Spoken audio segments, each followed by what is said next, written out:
आप लोगों को हिटलर के तानाशाह के बारे में जरूर ही पता होगा कि किस तरह से हिटलर ने सिर्फ अपने फायदे के लिए लाखों यहूदी लोगों को मरवा दिया था। हिटलर ने अपने काम को अंजाम देने के लिए गैस चैम्बर का यूज करता था, जिसमें जहरीले गैसों से लाखों यहूदी लोगों को मरवा दिया था। वैसे ही एक और घटना है जिसमें लाखों की संख्या में लोगों की जान चली गई थी। हम बात कर रहे हैं यूनिट 731 के बारे में कि कैसे लाखों लोगों पर एक्सपेरिमेंट किया गया था। यूनिट 731 के बारे में जानने के बाद आपके होश उड़ जाएंगे कि आखिर ऐसा भी हो सकता है। यह एक ऐसा ऐतिहासिक घटना है जो दुनिया भर में सबसे खतरनाक और भयानक गुप्त प्रयोगशाला के नाम से जानी जाती है, जिसमें सिर्फ इंसानों पर एक्सपेरिमेंट किया जाता था। यूनिट 731 जापानी सेना की गुप्त जैविक और रासायनिक युद्ध का नाम था, जिसमें मानव एक्सपेरिमेंट के साथ साथ जैविक हथियारों का भी निर्माण होता था। 1930 के दशक में दूसरे चीन जापान युद्ध के दौरान और द्वितीय विश्व युद्ध के अंत तक यूनिट 731 ने चीन के हार्बिन शहर में अनगिनत कैदियों और ग्रामीणों पर भयानक मानव प्रयोग किए थे। इस यूनिट को लोगों के नजर में महामारी रोकथाम और जल शुद्धिकरण विभाग के रूप में जाना जाता था, लेकिन ये काम कुछ और ही कर रहे थे। जापान के क्वांटुंग सेना ने चीन के बड़े हिस्से पर कब्जा कर रखा था। यह सेना यूनिट 731 के ही अंदर आता था। इस यूनिट ने चीन के हार्बिन में पिंगफेंग जिले के पास अपना मुख्यालय बनाया था, जिसमें लगभग 8 गाँव को बेदखल कर दिया था। इस मुख्यालय को बनाने में यूनिट 731 का नेतृत्व जनरल शिरो इशी ने किया था। इस यूनिट में उन लोगों पर ज्यादा एक्सपेरिमेंट किया जाता था जो अपराधी या फिर गरीब स्थानीय लोग होते थे। यूनिट 731 में हो रहे एक्सपेरिमेंट कितना खतरनाक होता था,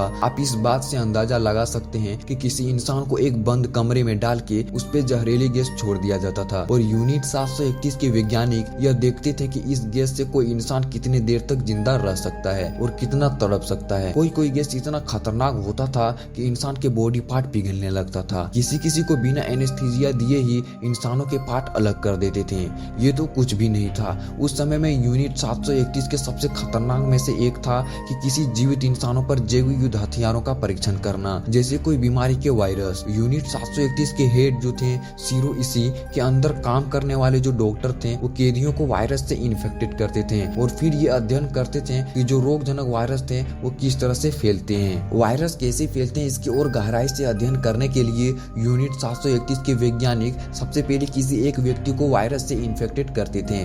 उसके बाद उस व्यक्ति को स्वस्थ कैदियों के बीच रखा जाता था और फिर ये अध्ययन किया जाता था कि ये जो वायरस है वो कैसे फैलते हैं। प्लेग से इन्फेक्टेड वाले चूहों को भी कैदियों के बीच छोड़ दिया जाता था। फिर धीरे धीरे वायरस पूरे कैदियों के बीच फैल जाने के बाद ये पूरे कैदी मर जाते थे। यूनिट 731 के एक वैज्ञानिक ने सिर्फ यह देखने के लिए कि कोई इंसान कितने ठंड बर्दाश्त कर सकता है, कैदी को बर्फ से भरा पानी के टब में डुबाता था और उन्हें तब तक डुबोए रखता था जब तक कि कैदी का पूरा शरीर ठोस रूप से जम न जाए और पूरा शरीर पर बर्फ का परत न बन जाए। उसके बाद जमे हुए कैदी को तेजी से पिघलाने के लिए अलग अलग तरीकों की कोशिश करते थे, जैसे कि गर्म पानी में कैदी को डुबो देना या फिर आग लगा देना, सिर्फ यह देखने के लिए कि कोई इंसान कितने देर में बर्फ में जम सकता है। और भी इस तरीके की एक्सपेरिमेंट यूनिट 731 में किया जाता था ताकि जापान जैविक हथियार बना सके और अपने खिलाफ देशों पर हमला कर सके। ये सब में से यह एक एक्सपेरिमेंट था कि मनुष्य कितने दिन तक बिना खाए पिए रह सकता है, जिसके लिए कैदियों को खाने पीने से वंचित रखा गया और यह देखा गया कि बिना खाए पिए कैदी कितना दिन तक जीवित रह सके। बंधे हुए कैदियों पर भारी से भारी वस्तुएं गिराई जाती थी और तो और कैदी को इतना तेज से घुमाया जाता था कि जब तक वो चेतना खो नहीं देते या फिर मर नहीं जाते। और भी कई सारे ऐसे एक्सपेरिमेंट उस समय यूनिट 731 में किया गया था जो बहुत ही खतरनाक थे और ये सब अपने दुश्मनों के खिलाफ इस्तेमाल करते थे। जापान ने कई बार इन जैविक हथियारों जैसे प्लेग वायरस बम अपने दुश्मन देश जैसे अमेरिका के खिलाफ इस्तेमाल करने का भी प्रयास किया था, लेकिन जब संयुक्त राज्य अमेरिका ने जापान के हिरोशिमा और नागासाकी शहर पर बम गिराए तब यह कंफर्म हो गया कि युद्ध समाप्त हो गया है और जापान हार मान गया। तब यूनिट 731 ने चीन में अपने मुख्यालय को डायनामाइट से नष्ट कर दिया था, लेकिन जब अमेरिका को इसके बारे में पता लगा तो अमेरिका ने भी कुछ नहीं किया। रिपोर्ट के अनुसार जितने भी रिसर्च के डाटा थे यूनिट 731 के